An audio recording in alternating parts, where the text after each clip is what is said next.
We're asking tonight, will Parliament be held to ransom yet again? Do send in your comments. You can email us at feedback@ndtv.com or tweet us at NDTV at the hashtag PI to your comments. You can also take part in our SMS poll if you agree with Manishankar Iyer. SMS PI for politically incorrect, space money to 56388. If you agree with Shwapan Das Gupta, SMS PI space Shwapan, that's SWAPAN to 56388. Mani, let me begin directly with you, and I have to ask you this because it's an issue that's likely to give the opposition more fodder and in fact cause Parliament to be delayed in the days ahead. I'm talking about the CAG's report on the Commonwealth Games, which NDTV has accessed, which says that the Prime Minister's office overlooked concerns about Suresh Kalmadi's appointments, concerns that had been flagged by both your predecessor in the Sports Ministry as well as you. What would you like to say about this? Also my successor.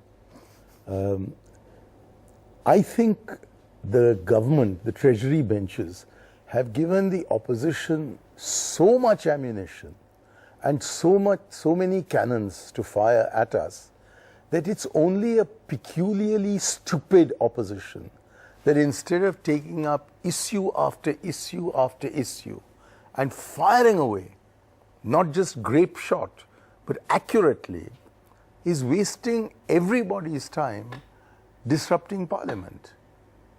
Ours must be the only Parliament in the world that regards disrupting Parliament as the most effective form of running Parliament.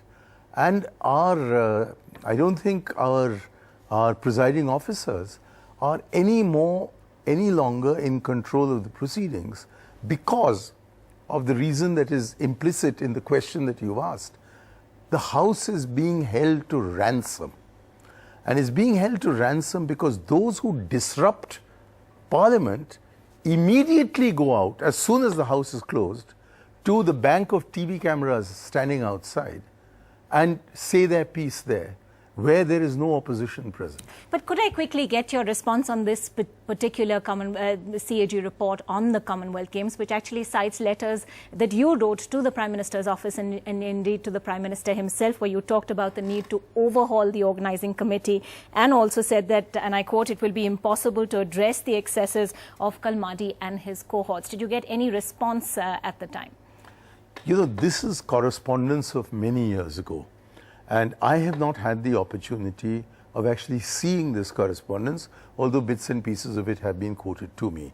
So all I can say at this stage, when the CAG has reported, and his report is about to come before Parliament, it would be inappropriate for me to make a substantive comment, beyond saying that if the CAG has certified that I wrote any letters, obviously I did write them. If you're asking me whether I was concerned about Mr. Kalmadi being in charge, yes, I was.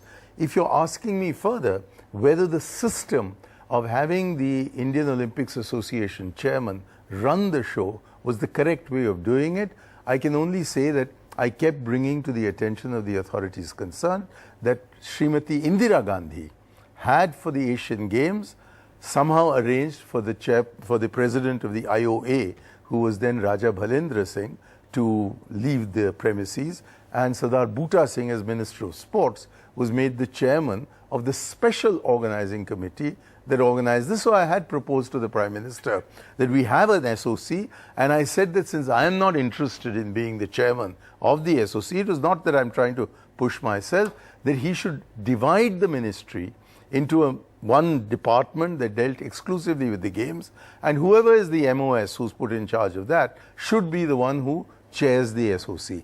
But it was not accepted. Well, to come back to the point about Parliament being held to ransom, in effect, yet again, the BJP is accusing the Prime Minister of having vitiated the atmosphere. And they're saying that back-channel negotiations had already been underway, the government's representatives had been in talks with them, and if it hadn't been for the comment of the Prime Minister, then perhaps none of this would have happened. You know, Ankita, I think sometimes as a country, we seem to be undone by our own sense of boastfulness. We are seeing an example of this at Trent Bridge this evening, when India is crashing to, I think, really one of the most ignominious defeats after flaunting itself as the #1 cricketing nation. We've often flaunted ourselves as the world's most populous democracy. But it's the quality of that democracy we seem to be completely unconcerned about. Now, the Prime Minister, as an intervention, may say that the opposition has skeletons in its cupboard.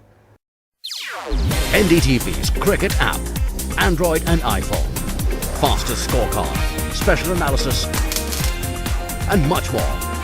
Download free. ndtv.com/apps.